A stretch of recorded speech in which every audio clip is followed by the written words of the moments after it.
Como agua para chocolate, Laura Esquivel, capítulo número 9, septiembre, chocolate y rosca de reyes.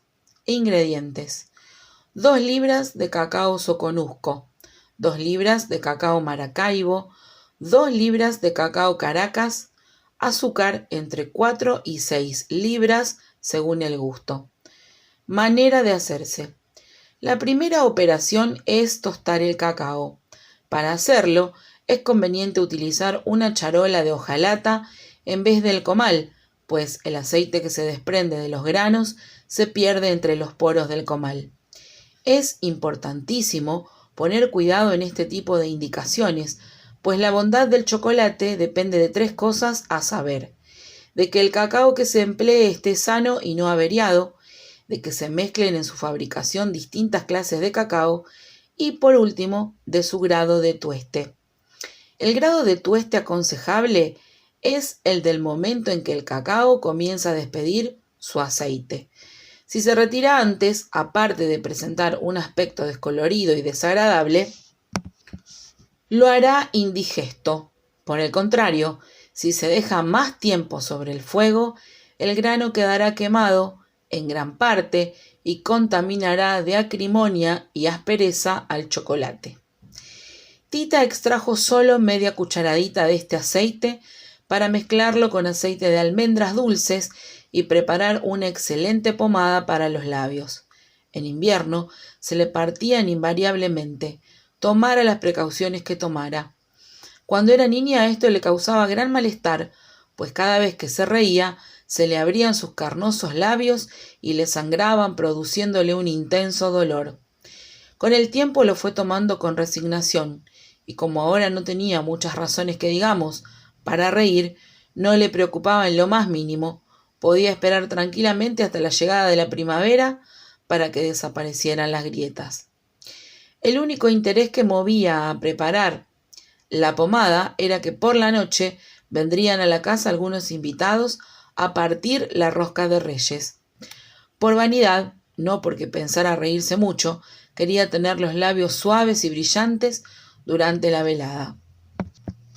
La sospecha de estar embarazada no le hacía sentirse como para tener la risa a flor de labio. Nunca pensó en esta posibilidad al consumar su amor con Pedro. Aún no se lo comunicaba a él. Esta noche pensaba hacerlo, pero no sabía cómo. ¿Qué actitud tomaría Pedro y cuál sería la solución a este gran problema? Lo ignoraba por completo. Prefería tratar de no atormentarse más y procurar desviar los pensamientos de su mente hacia cosas más triviales, como la preparación de una buena pomada. Para esto no hay como la crema de cacao, pero antes de ponerse a elaborarla, era necesario que dejara listo el chocolate. Cuando el cacao ya está tostado, como se indicó, se limpia utilizando un sedazo para separar la cáscara del grano. Debajo del metate donde se ha de moler, se pone un cajete con buena lumbre y cuando ya está caliente el metate, se procede a moler el grano. Se mezcla entonces con el azúcar, machacándolo con un mazo y moliendo las 2 cosas juntas. Enseguida se divide la masa en trozos. Con las manos se moldean las tablillas redondas o alargadas según el gusto y se ponen a orear. Con la punta de un cuchillo se le pueden señalar las divisiones que se deseen. Mientras Tita daba forma a las tablillas, añoró con tristeza los días de Reyes de su infancia, en los que no tenía problemas tan serios. Su mayor preocupación en esa época era que los santos reyes nunca le traían lo que ella pedía, sino lo que mamá Elena pensaba que sería lo más adecuado para ella. Hasta hacía algunos años no se había enterado de que la causa por la que en una ocasión sí recibió el regalo esperado fue porque Nacha se pasó algún tiempo ahorrando de su salario para comprarle un cinito que había visto en el aparador de una tienda. Le llamaban cinito por ser un aparato que proyectaba imágenes en la pared utilizando un quinqué de petróleo como fuente de luz, dando un efecto parecido al del cine, pero su nombre verdadero era el de zootropo. Qué enorme felicidad le proporcionó verlo junto a su zapato al despertarse por la mañana. Cuántas tardes gozaron ella y sus hermanas viendo las imágenes en secuencia que venían dibujadas en tiras de cristal y que representaban diferentes situaciones de lo más divertidas. Qué lejos le parecían ahora esos días de felicidad cuando Nacha estaba a su lado. Nacha. Cómo extrañaba su olor a sopa de fideos, a chilaquiles, a champurrado, a salsa de molcajete, a pan con natas, a tiempos pasados. Por siempre serían insuperables su sazón, sus atoles, sus tés, su risa, sus chiqueadores en las sienes, su manera de trenzarle el pelo, de arroparla por las noches, de cuidarla de sus enfermedades, de cocinarle sus antojos, de batir el chocolate. Si pudiera volver un solo momento a aquella época para traerse de regreso un poco de la alegría de esos instantes y poder preparar la rosca de Reyes con el mismo entusiasmo que entonces. Si pudiera comerla más tarde con sus hermanas, como en los viejos tiempos, entre chanzas y bromas, cuando aún no tenían que disputarse Rosaura y ella, el amor de un hombre, como cuando ella aún ignoraba que le estaba negado el matrimonio en esta vida. Como cuando Gertrudis no sabía que huiría de la casa y trabajaría en un burdel, como cuando al sacarse el muñeco de la rosca se tenía la esperanza de que lo que se deseara se cumpliría milagrosamente al pie de la letra. La vida le había enseñado que la cosa no era tan fácil, que son pocos los que pasándose de listos logran realizar sus deseos a costa de lo que sea, y que obtener el derecho de determinar su propia vida le iba a costar mucho más trabajo del que se imaginaba. Esta lucha la tendría que dar sola, y esto le pesaba. Si al menos estuviera a su lado Gertrudis, su hermana, pero parecía más probable que un muerto volviera a la vida que Gertrudis regresara a la casa. Nunca habían vuelto a recibir noticias de ella, desde que Nicolás le había hecho entrega de su ropa en el burdel donde había ido a caer. En fin, dejando orear al lado de sus recuerdos las tablillas de chocolate que acababa de terminar, se dispuso a preparar la rosca de Reyes.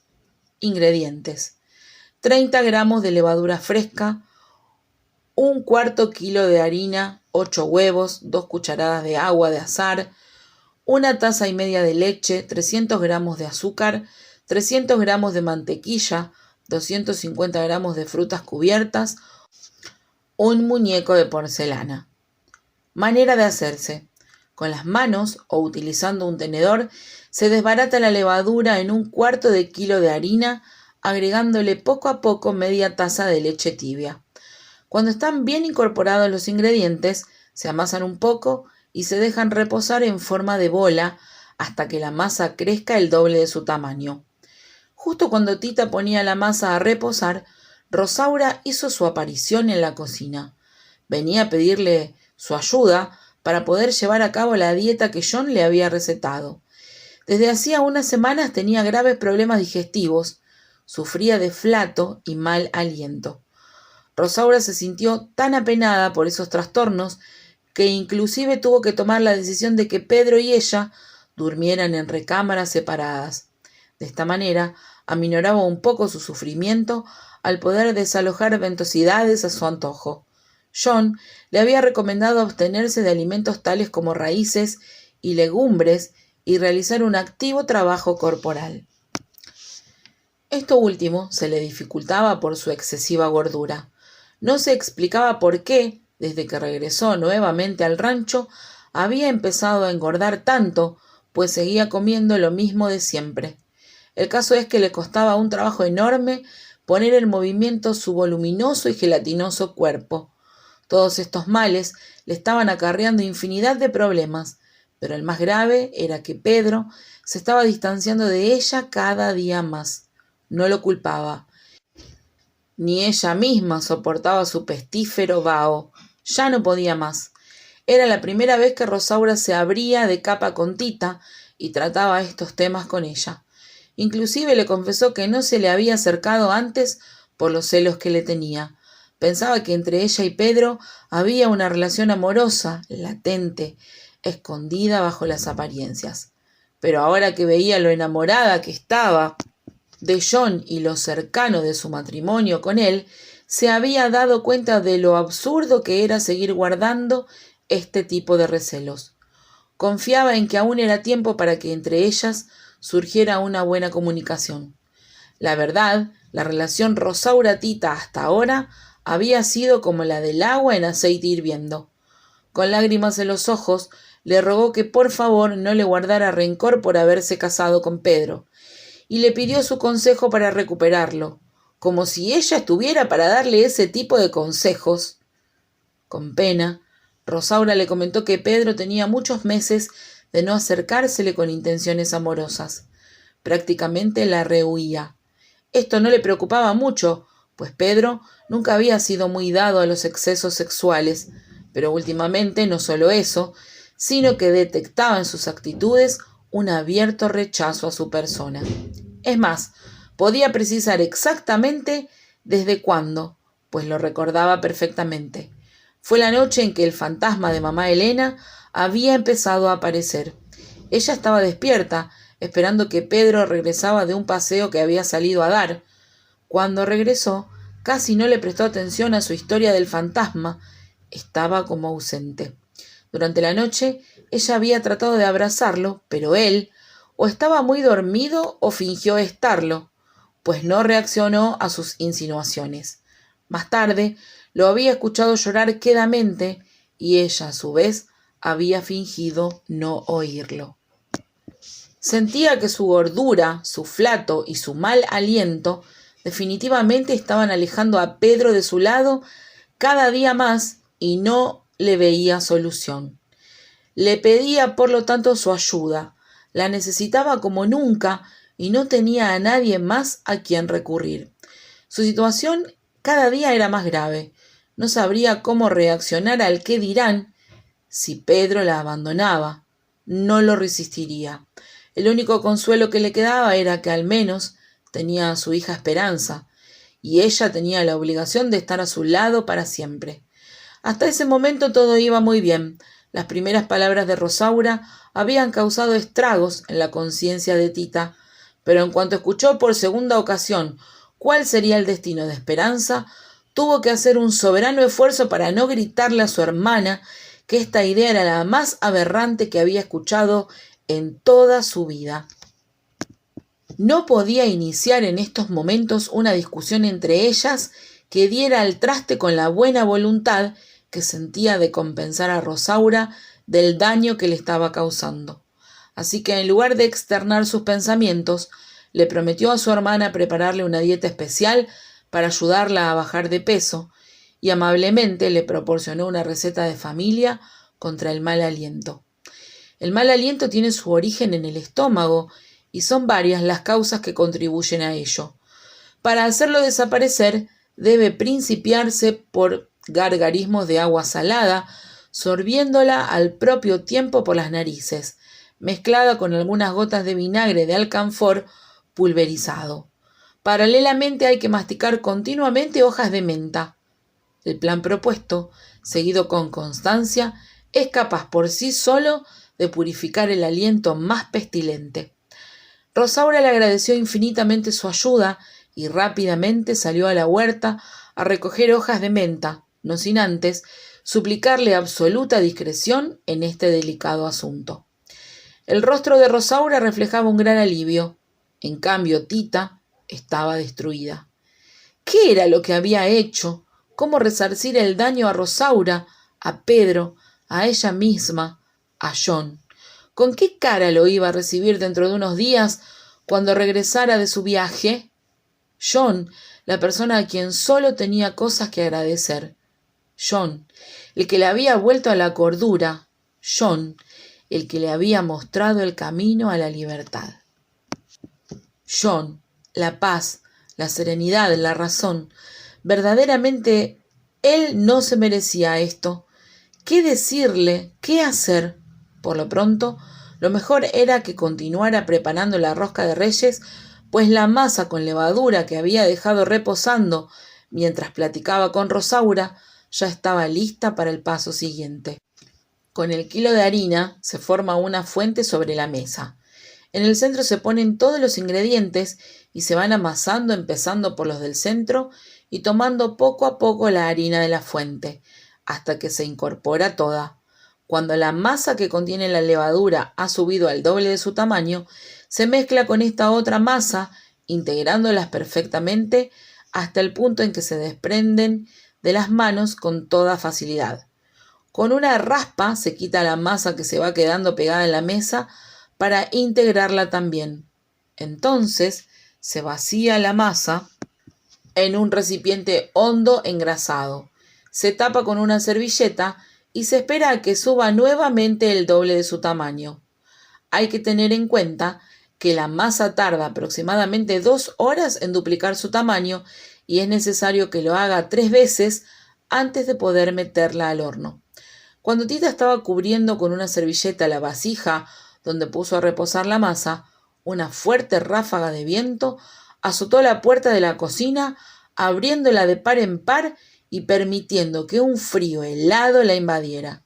La servilleta voló por los aires y un gélido estremecimiento recorrió la espalda de Tita.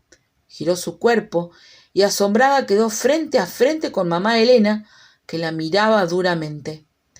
Te dije muchas veces que no te acercaras a Pedro. ¿Por qué lo hiciste? Yo lo intenté, mami, pero nada. Lo que has hecho no tiene nombre. Te has olvidado de lo que es la moral, el respeto, las buenas costumbres. No vales nada. Eres una cualquiera que no se respeta ni a sí misma. Has enlodado el nombre de toda mi familia, desde el de mis antepasados hasta el de esa maldita criatura que guardas en las entrañas. No, mi hijo no está maldito. Sí lo está, lo maldigo yo, a él y a ti, para siempre. No, por favor.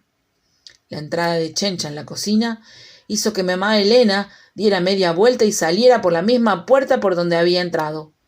Cierra la puerta, niña, ¿no ves el frío que hace? Últimamente te veo muy despapalotada. Pues, ¿qué traes, pues? Nada. No le pasaba nada más que tener un mes de atraso en su menstruación, la sospecha de estar embarazada, tener que decírselo a John en cuanto regresara para casarse con ella, tener que cancelar ese matrimonio, tener que abandonar ese rancho si es que quería tener a su hijo sin problemas, tener que renunciar para siempre a Pedro, pues no podía hacerle más daño a Rosaura. Solo eso le pasaba, pero no se lo podía decir. De hacerlo, con lo chismosa que era Chencha, al otro día todo el pueblo lo sabría. Prefirió no darle ninguna respuesta y cambiarle el tema sin más ni más, tal y como Chencha se lo hacía a ella cuando la sorprendía en alguna falta. ¡Qué barbaridad! La masa ya está desbordándose. Déjame terminar la rosca o nos va a caer la noche encima sin haber terminado. Aún no se estaba desbordando la masa de la vasija donde la había puesto a reposar, pero era el pretexto ideal para distraer la atención de Chencha hacia otro asunto. Cuando la masa ya dobla su tamaño por segunda vez, se vacía sobre la mesa y se hace una tira con ella. En medio se le ponen, si se desea, algunas frutas cubiertas en trozos. Si no, solamente el muñeco de porcelana al azar. Se enrolla la tira metiendo una punta en la otra, se pone sobre una lámina engrasada y enharinada con la unión hacia abajo. Se le da la forma de rosca, dejando bastante espacio entre la misma y la orilla de la lámina, pues todavía va a doblar su tamaño una vez más. Mientras tanto, se enciende el horno para mantener una temperatura agradable en la cocina hasta que termine de esponjarse la masa. Antes de introducir el muñeco de porcelana en la rosca, Tita lo observó detenidamente. Según la tradición, la noche del 6 de enero se parte la rosca y la persona que saca el muñeco que viene escondido dentro de ella queda obligado a celebrar una fiesta el 2 de febrero, día de la Candelaria, cuando hay que levantar del nacimiento al niño Jesús. Desde que eran muy niñas, esa tradición se había convertido en una especie de competencia entre ella y sus hermanas. Se consideraba muy afortunada la que tenía la suerte de quedarse con el muñeco. Por la noche podría pedir un deseo apretándolo fuertemente con las 2 manos. Observando detenidamente las delicadas formas del muñeco, pensaba lo fácil que era desear cosas durante la niñez. Entonces, no hay imposibles. Cuando uno crece se da cuenta de todo lo que no se puede desear porque es algo prohibido, pecaminoso, indecente. ¿Pero qué es la decencia? ¿Negar todo lo que uno quiere verdaderamente? Ojalá que nunca hubiera crecido ni conocido a Pedro, ni tuviera que desear no estar embarazada de él. Ojalá que su madre dejara de atormentarla, de toparse con ella por todos los rincones y de gritarle lo indigno de su proceder. Ojalá que Esperanza se casara sin que Rosaura lo pudiera impedir y nunca conociera de esas angustias ni dolores. Ojalá que esta niña tuviera la fuerza que había tenido Gertrudis para huir de la casa, en caso de ser necesario. Ojalá que Gertrudis regresara a casa para darle a Tita el apoyo que tanto necesitaba en estos momentos. Pidiendo estos deseos, introdujo el muñeco en la rosca y la dejó sobre la mesa para que siguiera aumentando su tamaño. Cuando la masa dobla su tamaño por tercera vez, se decora con las frutas cubiertas, se barniza con huevo batido y se le pone el azúcar. Se mete al horno por 20 minutos y después se deja enfriar. Cuando la rosca estuvo lista, Tita le pidió a Pedro que le ayudara a llevarla a la mesa. Le hubiera podido pedir ayuda a quien fuera, pero necesitaba hablar con él en privado. Pedro, necesito hablarle a solas. Es muy fácil. ¿Por qué no va al cuarto oscuro? Ahí lo podemos hacer sin que nadie nos moleste. Llevo muchos días esperando que vaya. Lo que tengo que decirle es precisamente sobre esas visitas.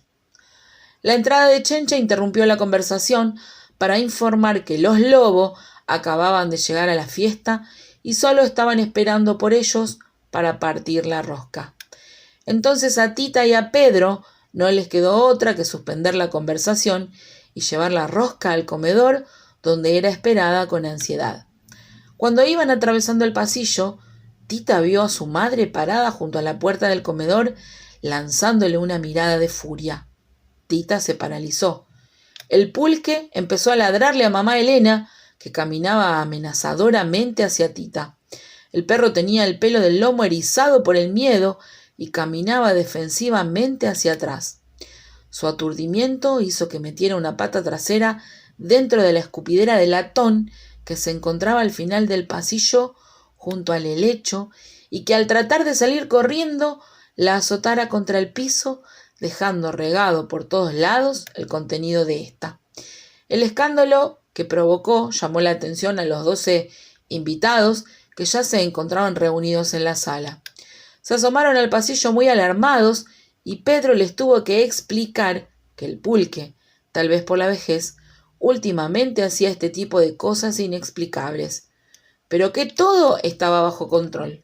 Sin embargo, Paquita Lobo se dio cuenta de que Tita estaba a punto del desmayo. Pidió que alguien más le ayudara a Pedro a llevar la rosca al comedor, pues ella veía a Tita muy indispuesta. La tomó del brazo y la llevó a la sala. Le dieron a oler sales y después de un momento se recuperó por completo. Entonces decidieron pasar al comedor. Antes de salir, Paquita detuvo a Tita un segundo y le preguntó: ¿Ya te sientes bien? Aún te noto medio mareada y tienes una mirada que, de no ser porque yo sé perfectamente que eres una muchacha decente, juraría que estás embarazada. Tita, riendo y tratando de no darle importancia, le respondió: ¿Embarazada? Solo a usted se le ocurre. ¿Y qué tiene que ver la mirada con eso? Yo puedo ver en los ojos de una mujer inmediatamente cuando está embarazada. Tita agradeció que el pulque le salvara nuevamente de una situación difícil, pues el escándalo de los 1000 demonios que estaba armando en el patio le evitó tener que seguir conversando con Paquita. Además de los ladridos del pulque, se escuchaba el sonido provocado por el galope de varios caballos. Todos los invitados ya estaban en casa. ¿Quién podría ser a estas horas? Tita se dirigió rápidamente a la puerta, la abrió y vio cómo el pulque le hacía fiestas a la persona que venía al frente de una compañía de revolucionarios. Hasta que se acercaron lo suficiente, no pudo apreciar que quien venía al mando de la tropa era nada menos que su hermana Gertrudis. A su lado cabalgaba el ahora general Juan Alejandrés, el mismo que la había robado tiempo atrás.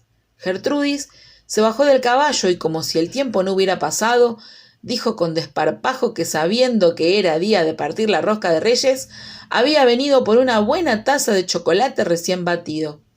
Tita, abrazándola emocionada, la llevó de inmediato a la mesa para cumplirle el deseo. En la casa lo hacían como nadie, pues ponían mucho esmero en todos los pasos a seguir para hacerlo, desde su fabricación hasta la batida del chocolate, que es otro capítulo importantísimo. La impericia al batirlo puede ocasionar que un chocolate de excelente calidad se convierta en detestable, o por su falta de cocimiento, o por estar pasado de punto, o muy espeso, o aún quemado. El método para evitar todas las fallas anteriores es muy sencillo. Se pone en la lumbre una tablilla de chocolate con agua. La cantidad de agua debe ser un poco mayor que la que se necesite para llenar el pocillo en que se va a hervir. Luego da el primer hervor, se aparta del fuego y se deshace la tablilla perfectamente. Se bate con el molinillo hasta que esté bien incorporada con el agua. Se vuelve a la hornilla. Cuando dé otro hervor y quiera subir, se aparta de la lumbre y enseguida se vuelve a poner, y así hasta que dé el tercer hervor. Entonces se aparta por última ocasión y se bate. Se sirve la mitad en el pozuelo y se vuelve a batir el restante. Entonces se sirve todo, dejando la superficie cubierta de espuma. Se puede hacer también con leche en lugar de agua, pero en este caso solo se le da un hervor. La segunda ocasión que se pone al fuego se bate para que no quede muy espeso. El chocolate hecho con agua es de mejor digestión que el de la leche. Gertrudis cerraba los ojos cada vez que daba un sorbo a la taza de chocolate que tenía frente a ella. La vida sería mucho más agradable si uno pudiera llevarse a donde quiera que fuera los sabores y los olores de la casa materna. Bueno, esta ya no era su casa materna. Su madre había muerto sin que ella se enterara. Sintió mucha pena cuando Tita se lo informó. Ella había regresado con la intención de mostrarle a mamá Elena que había triunfado en la vida. Era generala del ejército revolucionario. Este nombramiento se lo había ganado a pulso, luchando como nadie en el campo de batalla. En la sangre traía el don de mando, así que en cuanto ingresó al ejército, rápidamente empezó a escalar puestos en el poder hasta alcanzar el mejor puesto, y no solo eso, regresaba felizmente casada con Juan. Se habían encontrado después de haberse dejado de ver por más de un año, y entre ellos había renacido la misma pasión que la del día en que se conocieron. ¿Qué más podía pedir una persona? ¿Cómo le gustaría que su madre la hubiera visto y cómo le gustaría volver a verla, aunque solo fuera para que le indicara con la mirada que era necesario que utilizara la servilleta para limpiarse los restos de chocolate en los labios? Este chocolate estaba preparado como en los viejos tiempos. Gertrudis lanzó una plegaria en silencio y con los ojos cerrados, pidiendo que Tita viviera muchos años más cocinando las recetas de la familia. Ni ella ni Rosaura tenían los conocimientos para hacerlo. Por lo tanto, el día que Tita muriera, moriría junto con ella el pasado de su familia. Cuando todos terminaron de cenar, pasaron a la sala, donde dio comienzo el baile. El salón estaba perfectamente iluminado por una colosal cantidad de velas.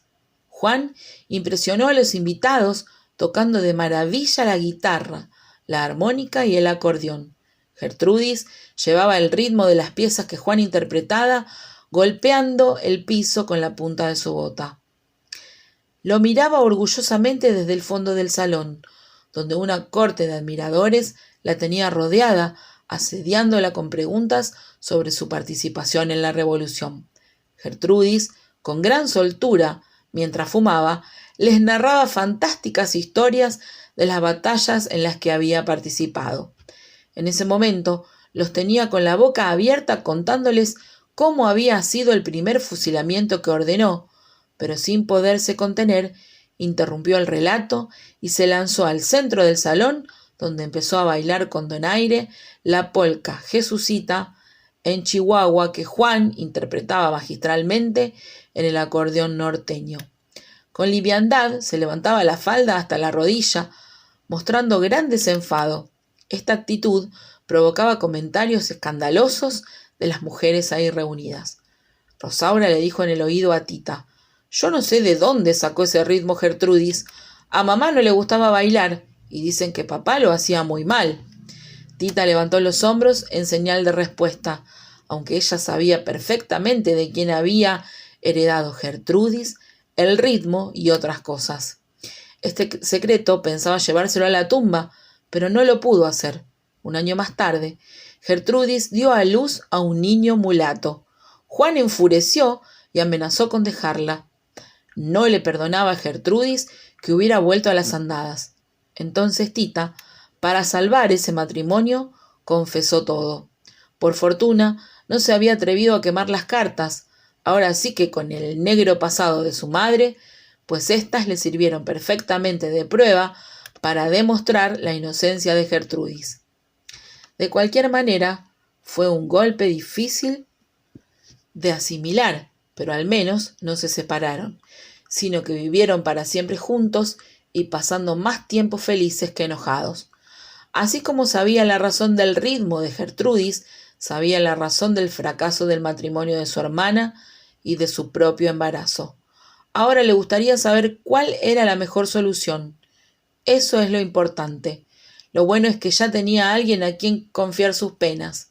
Esperaba que Gertrudis se quedara en el rancho lo suficiente como para que la escuchara y la aconsejara.